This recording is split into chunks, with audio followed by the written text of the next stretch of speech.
if you're going to create an environment for yourself based on someone you aren't and people who don't see you, and they're wanting you to be something other than you are, and you're trying, which is what I did, and you're trying to please them by riding horses and doing accounting and living remotely, your environment can't align with that false self, right? So you have to align yourself first and be around the people that see you for who you're supposed to be, and master your gifts and provide a mission for yourself to be truly joyful.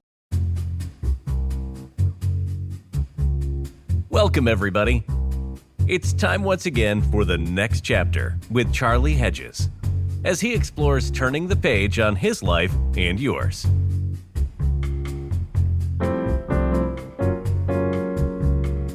Hi, all, and welcome to the next chapter with Charlie. Our guest today is who I am calling the incomparable Kim Costa. And you will find out why in our discussion. Now, check this out. Kim won an essay contest on the Oprah Winfrey Show. Now, you've got to be a writer if you can win an essay contest on the Oprah Winfrey Show. So she wins this essay contest on the Oprah Winfrey Show. They want to film her in her home, but she won't let them film in her home because she did not feel that her home at that time reflected her authentic self. Since then, Kim has built a thriving practice helping people manage life alignment issues, and also created the Wheelhouse Method to help others navigate their own transitions. All of which led to her new book, Live in Your Wheelhouse. With that, let's bring Kim Costa on the show. Kim, welcome to the next chapter with Charlie. Thank you, Charlie. I am so glad to be here. I can't wait for our conversation. Yeah, we had a fun conversation the other day. I always, I say this every week. It's so the listeners are getting tired of it. I wish I record that conversation because that conversation was so good. Yeah. It was just so fun chatting with you. But let's begin with this. I am curious that it was 2022, so it wasn't that long ago. And you felt that your home failed to represent the authentic you. Tell me about that. How does that happen? Well, actually it was 2002. So what did I say? 2000. Oh, it wasn't 22, it was 2002. Yes, so almost 25 years ago. That's a big correction. I've had this one. I was like, I don't think I could have changed my life that quickly. That I needed 15 years to think about it and 10 years to complete it. Got it. So tell me, what was it? What was it about that home that failed to represent the authentic you? Well, so when they asked to come film, I was in a walker, could barely walk, was in pain, had a 40 acres to take care of and horses and children. And I was barely recovering, just on painkillers. And there was absolutely no way I was going to be able to get the home ready, get myself ready, and let millions of viewers into my home. And I was like, no. With Oprah, it's going to be millions of viewers. It's going to be millions of people. Me exposing my, my who knows if I would have had house slippers on. So, it wasn't. But you could write. You could write because you wrote an essay. So that's what happened is because the home was very remote. And I'm an extrovert, so that didn't fit. I love having people to my house. And I don't like a lot of routine activities. I like a lot of variety and things like that. I think we talked about the other day, I'm an ENFP, and that is extroverted, intuitive. The Martian, the person with no boundaries. Extroverted, intuitive, right? feeling, and no boundaries. P no boundaries. That was me. I exhausted myself. I did what everybody else needed me to do. I moved to the remote farm, even though I knew I liked to be around people and that I really didn't want to maintain and do the garden I did. It looked great. It's what everybody aspires to in my community, to have a lovely 4-board fence horse farm that looks like it should be on the cover of Southern Living.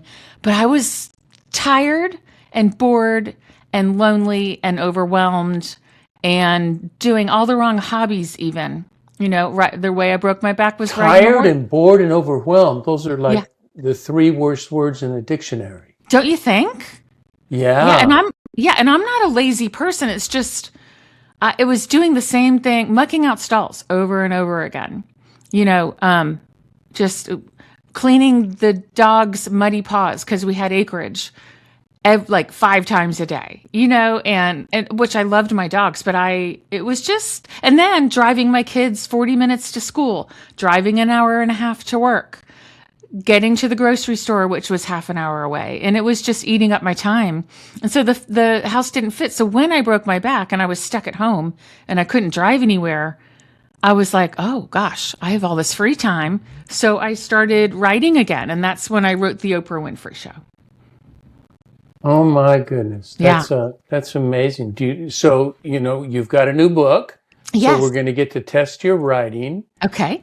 And we won't get to do it on the show, but we all get to do it after the show. Yes. And that is life. I'm looking for the title and missing the title. Yeah. It's here. Live in Live your in your wheelhouse. wheelhouse. Yes. Yeah. You can get it everywhere. And actually, I think it's written okay. I've gotten some good feedback. And one of the recent reviews said, well written, ! And I was like, yay. I know, to a writer content doesn't mean anything, but is it the well style written? Is everything? Is it well Are you written? intrigued? Did it make you laugh? Did it make, did it give you some emotions? Yeah. So now you have a home that represents you, that you feel like represents you, that you're comfortable with. What is the difference? I mean, besides a remote, what is the difference in the homes? Here's the best part. I've said this several times this week, just to people I know. I love where I live. I live in a little area called Crabapple in Georgia, and it's in between Alpharetta, which is kind of fancy and bougie, and then to the south is Roswell, which is kind of artsy and more liberal. So you said like a little more like come as you are, and then there's Milton, which is also kind of fancy, but in a horse farm kind of way. And so I live right in the middle, and I can get to any of those towns within 5 to 10 minutes. So I have my variety. Okay. Right. I love my variety, and I can go, where do we want to go tonight? Let's go here and listen to music, or let's go there and have sushi, whatever it is that we want to do. And so it's a cottage. So it is not humongous like some of my former homes have been, quite large. It still has. So is a cottage refer to its style or to its style? size? Both. So it is, 4,000 square feet, 3,800 square feet, which is moderate for my area. And, many of the homes that I sell are 10,000 square feet, Okay. Okay. And so it's fairly moderate. It's an enclave of cottages that go in a circle with a park in the middle. Love that. Very quaint. Buddy, I got to tell you, anybody that calls a 4,000 square foot house a cottage lives in a whole different neighborhood. Cali, yeah. You live on the other side of the tracks, the good side of the tracks. I can imagine that'd be millions and millions of dollars in California. So, yeah. Oh yeah. Yeah. And it's not that in Atlanta. I thought. Oh no. I would dare say our home is under $1 million. Oh my goodness. Oh my goodness. And we're in a very nice area. We're in like one of the nicest zip codes in Georgia, if not the nicest. And so you just get a good value here, right? And so somebody maintains my yard. I have, I love gardening, but I want perennials that bloom every year without me replanting them. So, and my herbs even come back. And so I do that kind of gardening, but I don't want 30 acres. It's too much for me. I'll be stuck at home. So the cottage I live in now with my husband, Rocky, it's perfect for us. Master on the main, a beautiful front porch with stone arches. So it's really aesthetically quite quaint and charming. And I don't have to maintain the yard. We can lock and leave and travel. It's great for me. So it fits your soul. It does. Yeah. And it's cute. Super cute. and it's plus it's cute. That means something. Yes. Window Um, boxes with the flowers and, that kind of charming. how that's wonderful. And Yeah. so if that fits you, that's what's really critical. Right. So a big word that I caught, and you seem to talk about authenticity, that Mm. is an important word to you. Hmm. And you also write something that really struck my attention. Maybe one of the first things that struck my attention as I was reading about you before we chatted, Mm. and that you said the home should be the foundation of your best life, not the Hmm. thing holding you back. Yes. But talk to me about authenticity Mm. and how that's reflected in your home and how that's not holding you back if you're authentic. So if you're extroverted, you possibly need places to entertain in your home. Or you need to be within walking distance to the neighborhood pub or the cafe or wherever you get your nails done, so you have community outside of your door. If you're introverted, perhaps you need a workshop that you can get away from people. Or if your wife is extroverted and you're introverted, you need to be allowed to say, I'm going to go cook the steaks. And while she holds court in the kitchen, but you have a place out back that's kind of peaceful. You have your beverage of choice, and you're manning the steaks while everybody else is Manning the stakes. enjoying each other, and then you can pop back in, and then Yeah. and be part of the lovely dinner, So really, what would hold you back is, say you really loved nature. You're introverted. You wanted your job allows you to work remotely. You don't care for traffic. Noise bothers you, but you're living in a high-rise condo on the third floor, and you hear sirens every night. So that's going to ruin your sleep, which is the lowest part of Maslow's hierarchy, physiological needs. You're not going to be authentically living because you're more of an introvert who likes nature, but you're stuck in the city in a noisy environment, with 8 people on the elevator every day who want to chit chat. So Yeah. authentic, that will impede you. Like, you're going to get burnt out, and you're going to struggle, and you're going to be uncomfortable at best.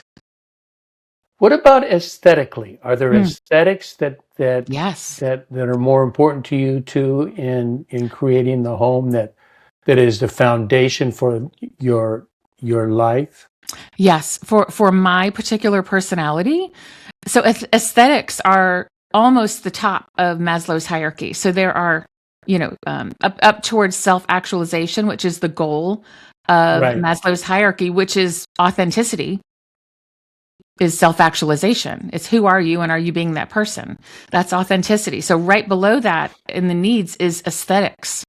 And so aesthetics to me, as a creative, extroverted, feeling, intuitive type of person, are soft fabrics, colors Oh, in my color wheel. Not a ton of straight lines, some, but like nature and biophilic design, which is bringing the outside inside, because that's very comforting to me. Or I don't know the word biophilic. biophilic is meaning bringing natural resources in the home by plants, natural fibers, and things like that. And it's been proven, no matter who you are, to uplevel your comfort and happiness. It reduces anxiety. It's healthier for the home. And so biophilic is what they call basically bringing the outdoors in, like scenes of water, a water feature, like something that you would find in nature, bringing it inside. Yeah. Yeah, I get it. I get it. I'm a very social introvert. Mm-hmm. I can do well. Like if we were, if we were cooking, I could be cooking with everybody, Yes. but I wouldn't be chit chatting. Yes. I'm doing business. Don't be looking to chit chat with me. I'm cutting This here. is a task, and I Yeah. take cooking seriously, Yes. and it's part of a chat. But I had a home. I had my authentic home before I moved to this home. And it was, although it was a little more expensive than yours. It was a 5,000 square foot cottage. Yes, in California. Yeah, with an acre and a third. There you So, go. Yes. so Another zero or two. yeah, yeah, yeah. But I had, the home was designed. It was a custom home that we didn't design it. We bought it 2 years after the owners built it, and it was just my design. And my office was incredible. It was large. It had a balcony, and across the street, I pretty much had the view of a hill. It was a single load street, so there weren't houses on the other side. There was one gigantic house that went all the way up the hill. But next to that was just open fields, and I could just open, and I had vines all over the terrace, and it Sounds was lovely. it was the house of my dreams. But after my son graduated high school, we just had two of us in a 5,000 square foot house. It doesn't make sense. And I did most of my work. I did most of my work at home, although I was an executive coach, so I would see people, but I didn't go to see them. I didn't have an office. I officed at home. Yeah. And I went to, I would see them monthly or twice a month, and I kept, like 5 clients is all, and that was it. So I spent most of my time at home. Yeah. And but my wife had a job where she would go do it at clients. And all of her clients were 25 minutes away from our house.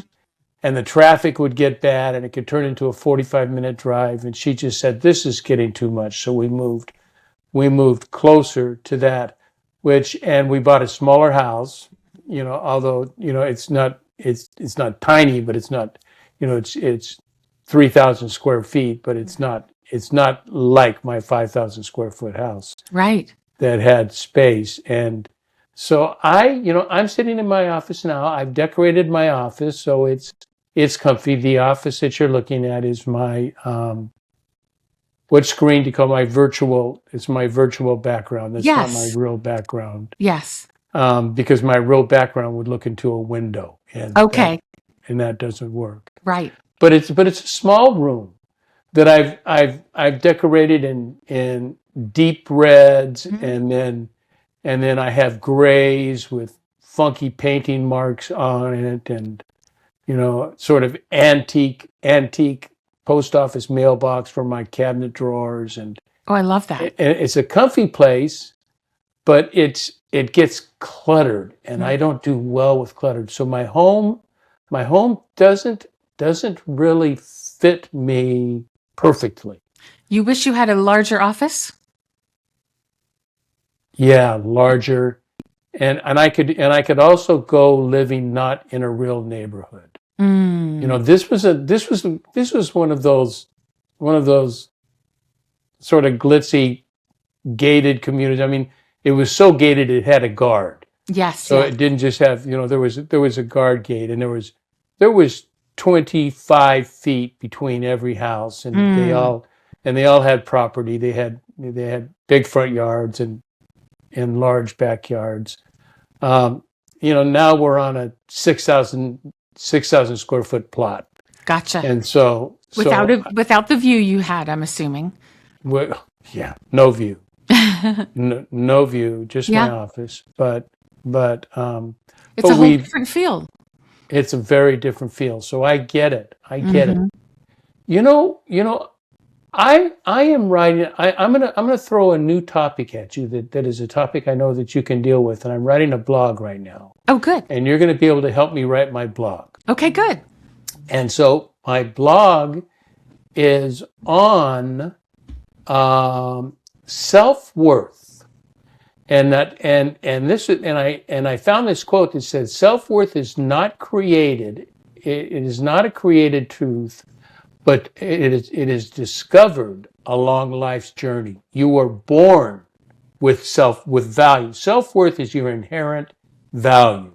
Your inherent value as a human being. That's what your self-worth is built on. But everybody's is slightly different. But, it is not bad. There are no bad parts of self-worth.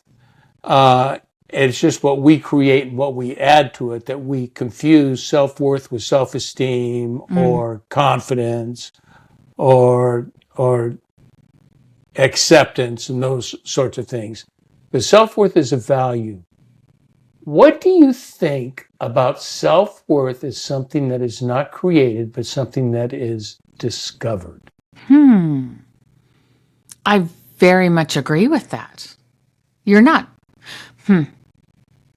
You're kind of born with self-worth because you cry because you're hungry. You cry because you're uncomfortable. Oh, you were born with it. You were definitely born with self-worth. Yeah, you're born with it. You're definitely born with it. But some things happen along the way where, your experiences diminish your self-worth and you start to button up your true feelings or think, I can't bother so-and-so, or I don't think I can do that if I try to do that. Whereas, toddlers learn by mistakes. And we get enough mistakes that happen to us, and the repercussions of those mistakes kind of pull us down and down and down until sometimes, it just depends on your environment, sometimes your whole self-worth is diminished until you escape that environment and hopefully find yourself again at some point in life, and you stop listening to those voices in your head or people in your life that are sabotaging you or, reducing your self-worth. Some people try to reduce your self-worth so their worth feels better, but it never works. Yes. It may work. It doesn't work. It doesn't work either way. It doesn't work for the person. It doesn't work for them, and it doesn't work for me. No, it doesn't. And people, but they just keep doing it because that's how they temporarily feel better until 10 minutes or a day later when it didn't work, and they feel even worse about themselves. So I call it self-worth by comparison. Yes. We live in a world of comparison. Yes. Am I like? And you know what we typically do? I heard it. I was at a lecture. She was at a small, 15-person lecture. Annie Lamott, Annie Lamott. Oh, I love her. Yes. Yeah. Is that Bird by Bird? Bird by Bird, her writing book. It's probably on my bookshelf right here. And she has another book, by the way, if you want a book on writing, that she wrote with her husband, Neil Allen. And it's just called On Writing, I think. On Writing. 36 Rules of Writing. Okay. I know, 36. I'm like, really, that's all you could come up with? It's 36. But it is so good. Oh, I can't wait to read that. I mean, it is really, I read it as pleasure reading, not as reading an instructional book. Okay, I want to put that on my list. But Annie Lamott said, what we do is when we compare ourselves with other people, we are in the habit of comparing our worst selves with their best selves. Yes. And we never compare when we need to compare, because the person with the best self has a messed up self just like we do. They do. And and if you're, I'm on social media, but I try not to fall into that trap, because I realize someone may look at me and say, oh my gosh, she wrote a book. She's a good writer. I'm not a good writer. And she stuck with it and got through it. But guess what? I don't know anything. I don't know anything to help myself really with IT. I am not mechanical. I can read the thing, but I am not naturally mechanical. And if somebody creates some sort of artwork or they're using a torch to meld metal, and I'm like, wow, what an amazing human being. But we're looking at what they're good at. Nobody's good at everything. And so I'm looking at him like, wow, I wish I had a skill like that. Well, maybe I do. It's just that it's my particular skill. The key is finding that.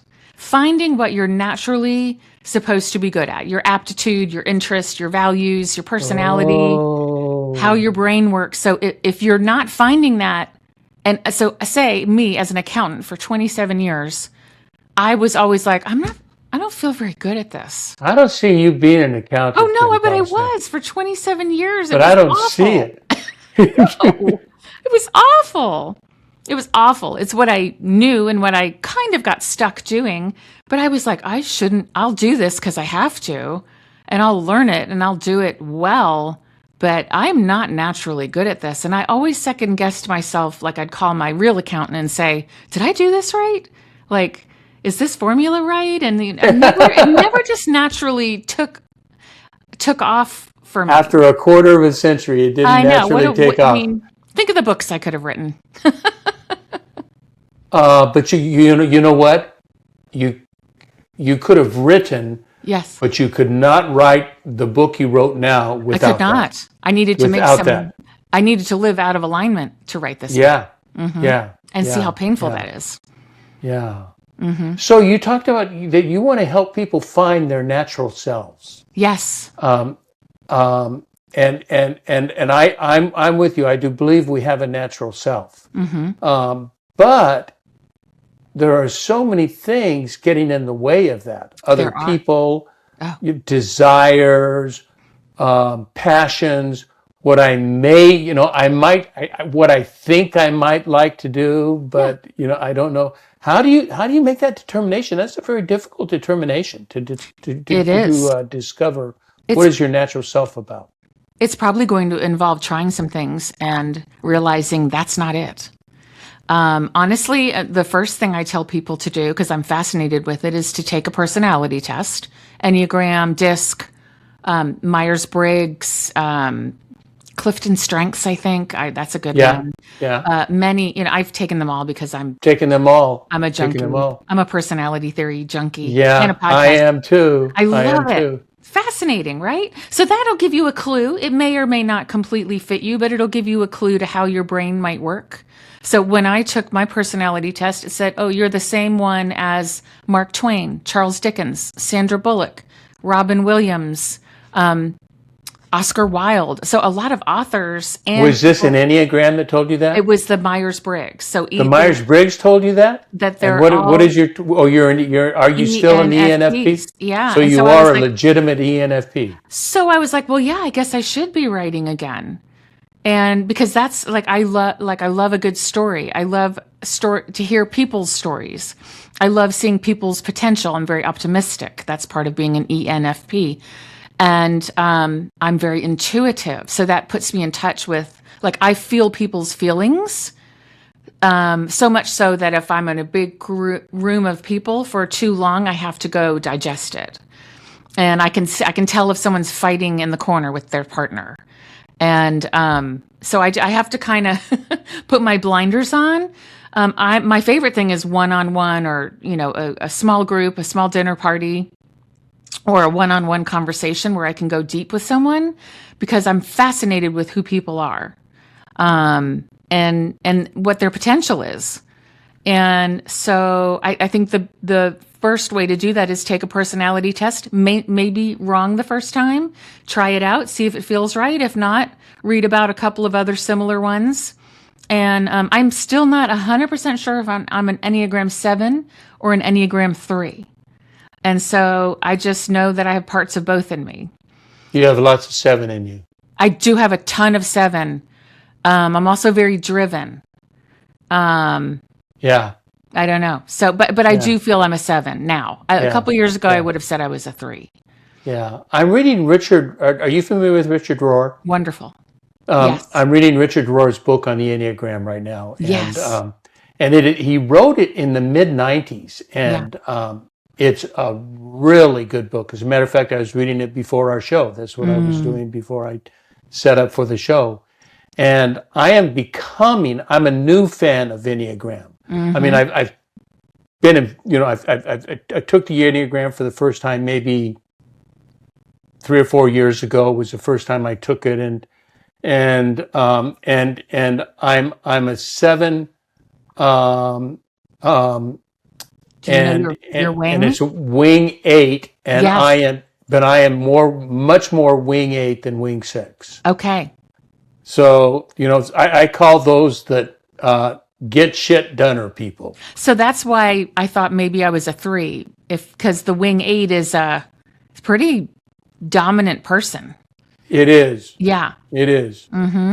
It is. So, but I would, that would be what I would encourage the two that we've talked about, that anybody who's not taken an assessment tool, I would take, and you can take, and they're both free if you want. You can get them both free, or you can pay a small amount for, I don't know if the value's there or not, but it's like $60 for the Enneagram. Yeah. It So might it's just not a lot of money. have a bigger report than the free one. A longer report. Yeah, but I think those are two very, very helpful instruments in guiding you to understand who you are.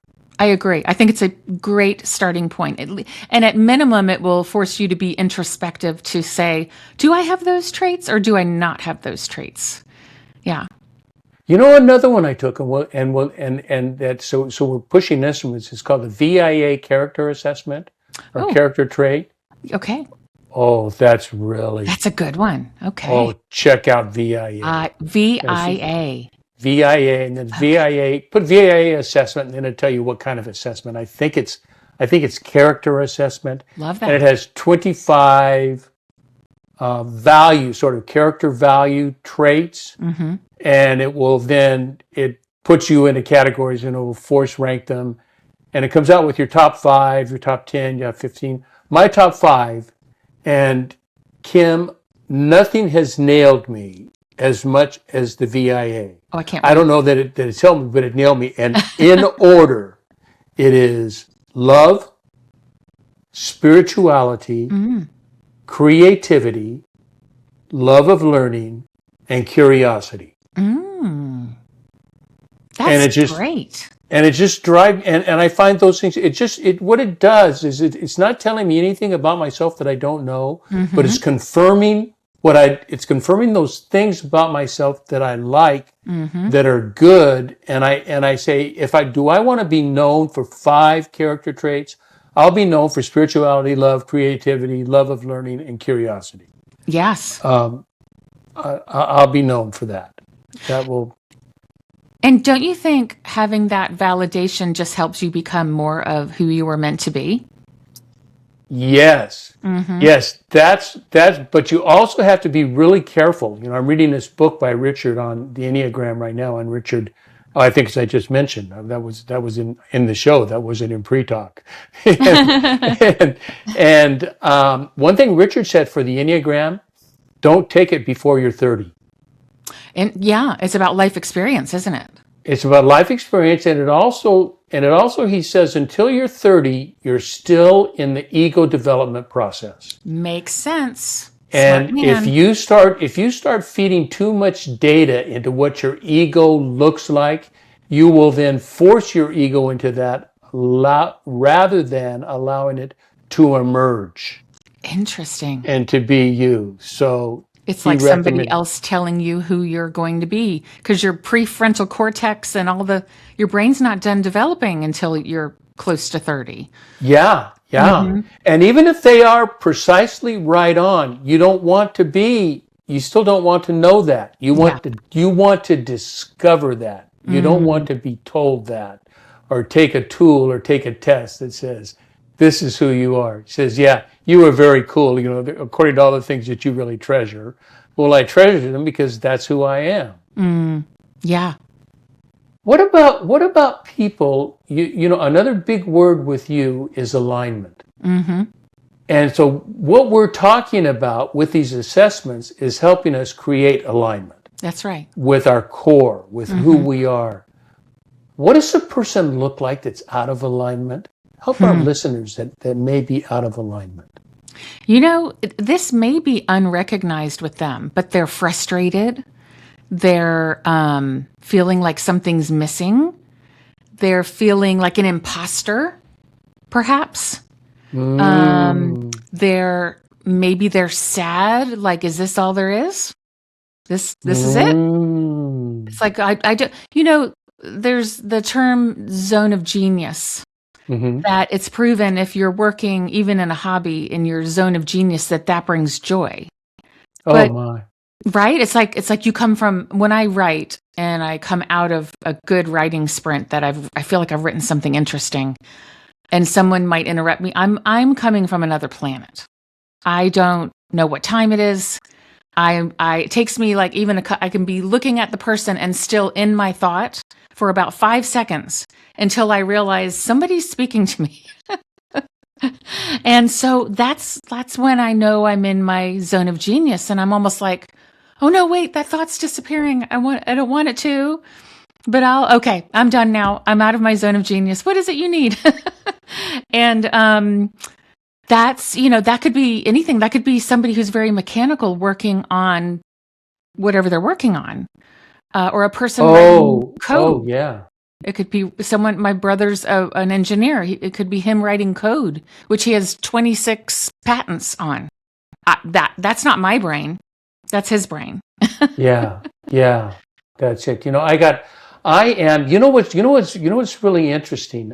For a decade, I do a lot of things for a decade and then stop and then do Mm, something. I just don't last at things more than a decade. And yeah.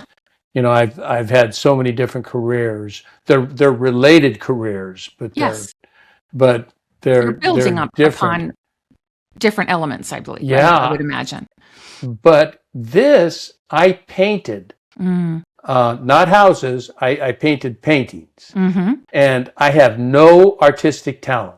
I know color. I own color really well, Mm, and I own color composition really well. mm, I know what colors work together, how patterns work together. mm, Like you, clothes are important to me. mm-hmm. Yeah. Everybody that knows me says, there's Charlie. He's wearing something. Uh, but I even though I did not do what I would consider really, certainly not great work. I mean, a few of the pieces were good, Mm, but Kim, I would go into my studio. I turned part of my garage is a 3-car garage, yes. and the front, and it wasn't like 3 in a row, it was stacked. Mm-hmm. And Tandem. so, Yeah. yeah, and so one car, I just built a wall and I made that my painting room. Nice. And I would go in there and I would be 4, 5, 6 hours in there painting. And I take a bottle of wine Mm-hmm. and I would take it doesn't mean I drink the whole bottle of wine, but if I did, it was in 6 hours, and that's not going to do anything to me. Right. Right. Except I'm an alcoholic and I'm not allowed to drink anymore. Oh, But I didn't drink too much when I was painting. yeah. Because you were But consumed with something you were enjoying. oh, A lot of and times people drink you to couldn't escape. talk to me. No one could come in. Yes. I couldn't. I just would be off in another zone. It was Yes. wonderful. Isn't It was it? wonderful, and I too get like that with writing on occasion. Mm-hmm. Mm-hmm. Yeah. That It could be. It could also be, for the extreme extroverts, entertaining. Or right? absolutely. I mean, with the perfect flowers, and like they're going to sit here, and this person's going to have this conversation, and these two connect this way, and they're very in tuned with the social dynamics. That is a gift. Ina Garten and whomever. So what steps do you encourage somebody to take who's out of alignment? So take an assessment Mm-hmm. So or two. So the way my frameworks run is it's in the shape of a house, because you're living in your wheelhouse. But I also consider your home should be a representation of your soul. So they go in tandem. If something is out of alignment in your life, your home has probably reflected that somewhere. So the 4 M's, which are at the bottom of the house, the foundation, just like if a house foundation has a crack in it and it's off kilter, the rest of the house is also going to be off kilter. It's just the way it goes. So the 4 M's are myself. So we talked about that a little bit. Who are you? Are you seeing, do you see yourself that way? And do other people see you that way? We'll get to that in a minute. Okay. The second is mastery of the gifts you were given. Have you focused on them to master them? Because that also brings joy. If you're good at something, that's self-worth. You're Right. recognizing yourself and you're doing a Right. worthy thing with the gifts you have. The third M is mission. Are you taking the gifts that you've mastered and applying them to help other people or help the world in some way? Are you leaving it better? That's also self-worth, self-esteem, recognition, and doing something good for the planet or other people. And then the last one, which I think is really important, are mates. So your spouse, your partner, and the people you surround yourself with, do they see you? Do they recognize and acknowledge you and respect you for who you are? And that's like, who do you let in your house? So are they supporting you or are they sabotaging you in some way? I love that. I got mastery, mission, mates. What was the second one? So the first one is myself, mastery, mission, and mates. Myself, mastery. Those are great. Yeah, I mean that's Do alignment right you there. make that stuff up? Yeah. Although I have to say, my husband came up, one of our first dates, he said, have you ever heard of the 3 M's? And I have to give my husband Rocky credit for this. I said, I have not. And he said, well, it's master, who's my master? Mission, what am I doing here on the planet? And mate, meaning just your partner. We were both divorced at the time, so that was a big topic of discussion, right? The search for the right person. And so I did change 2 of them a little bit. Well, but those are great. That's really helpful. And so, is that what living your wheelhouse is about? Well, that's the foundation of it. And then once you're aligned, because if you're going to create an environment for yourself based on someone you aren't and people who don't see you, and they're wanting you to be something other than you are, and you're trying, which is what I did, and you're trying to please them by riding horses and doing accounting and living remotely, your environment can't align with that false self, right? So you have to align yourself first and be around the people that see you for who you're supposed to be and master your gifts and provide a mission for yourself to be truly joyful. And once you have those things, you can go to the next level and develop an environment around that person who is you. Yeah. And I like the mission, about yourself, but I like the mission of serving. Absolutely. I like the mission of serving the community, doing something. I've got 2 charities that I work with. I'm very involved with them, and they mean everything to me. It brings joy, and it brings other people joy. Yeah.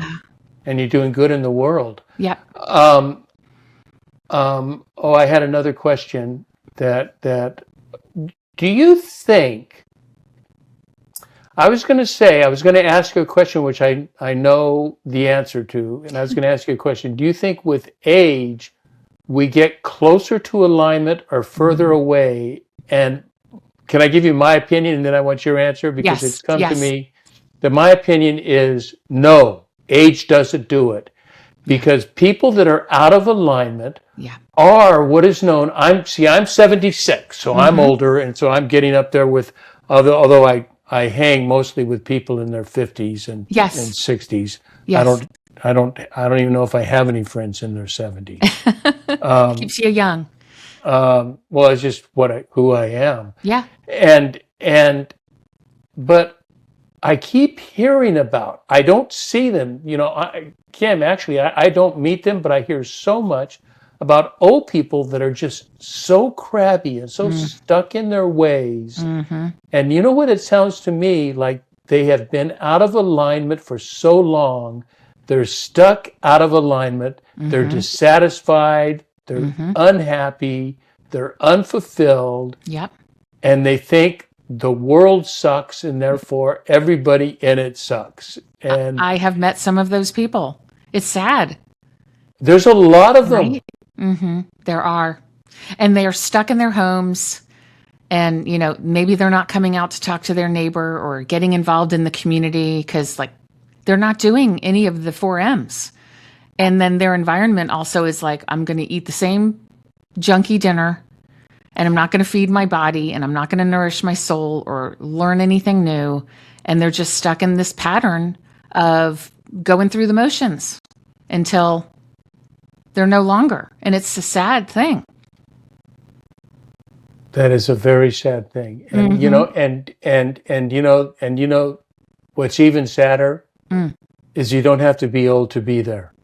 Oh gosh, you're right. There's a lot of younger people, I don't mean in their 20s and 30s, because you're still discovering, you don't know what you are, but 40s, 50s, 60s, I see a lot of stuck people that just, you can see it in their eyes. I met I want to say a young man. I would say he's 40 today. He's a handyman helping me. And I was trying to engage him in a conversation. He's helping me fix something in a beautiful home. And I was very appreciative that he could come do it. And I was ready to engage in and he was just dead. He was just like dead in his eyes. And I was like, hey, I was like, I know you're in there. I'm like, I'm going to make this guy smile. The curse of the Costa house. And we were at this beautiful mountain house, and I went outside because that I'm selling, and I went outside and I sat in a chair, and there's a beautiful view, and the birds are chirping, and it's a beautiful day here. And I was like, oh my gosh, I'm going to sit out here, and I'm going to make him come outside and see this beautiful view. He's got to come out here to get me, to show me his work when he's done. And so he did, and I'm telling you, he smiled. He, like, for just a second, he made a joke and he smiled when he came outside. It was like so pretty. And so that's like I was like, was something going on with him? Is there been like a death in the family? I mean, he's just he's like not there. And I got him to make a joke, and I was like, ha, I'm gonna call him again, and I'm gonna make him come do something else. Oh, way to go. But he just was so young, and I was like, what? And he was kind of dark under his eyes, And I was like, what's going on with this guy? Like, I'm about to cry. I'm telling you, I feel people's feelings, and I'm like, something's wrong. He's lost. And he's so young. I'm tempted to say, there is, even though I just said you don't create self-worth, you discover it. But you can, once you are in the process of discovering yourself, there is a lot of creativity that can go on. Yes. You can create a lot of different selves. Say, yep, this one worked. No, this one didn't work. This is not it. So let me try to create something else. But there is a creating, and there is a creating of something that's not working, something different, and it takes someone like you to do that. I used to do it with baseball coaches and baseball players, youth baseball coaches and baseball players, because my son is a baseball player, and yes. and so I've been involved in baseball since I was 42 when my son was born. So, since my 50s, I've been on a baseball field. Yeah. Well, wonderful.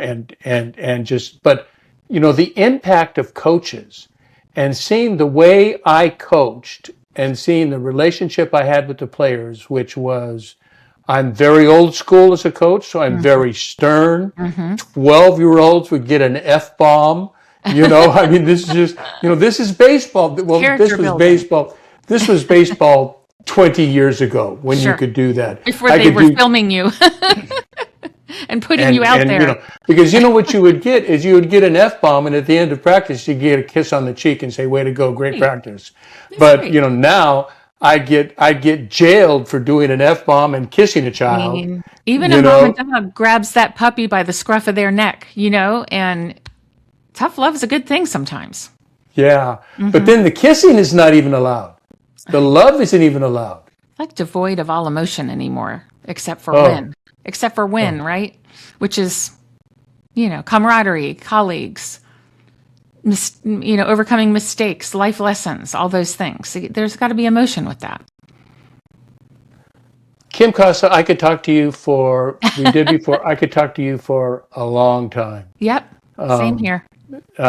We live, I don't know how helpful we are to each other because we live in the same world. All we do is, it's a mutual complementary society. but we need those. those are good. Yeah. So tell me two things. I want to hear. Do I need to hear any more about your book? Because I'm actually going to pick up a copy. Okay, good. I'd love to hear your thoughts on it. I rarely. And you can critique. That just helps me. So, yeah. Well, I'm sure to be positive. So tell me what with based on what we've said, what do you want our audience to walk away with? What would you hope they walk away with? I want them to walk away with they don't have to change everything in their life immediately. The subtitle of my book is An Empowering Guide to Stay, Go, or Reno. That's a whole big decision. There are many little steps along the way that you have to take. It could be cleaning out a drawer. It could be selling the Peloton you never use that you feel guilty when you look at it.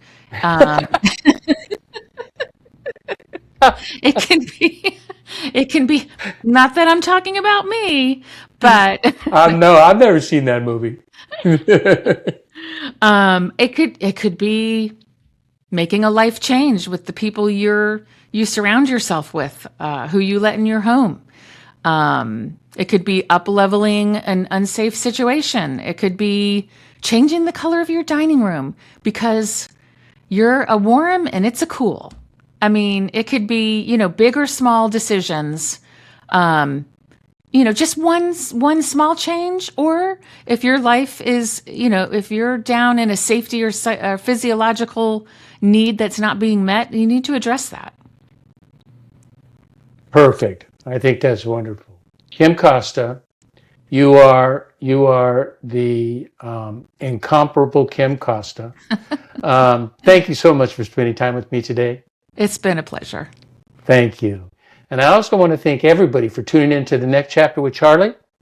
And until next, this is Charlie Hedges signing off. Bye for now.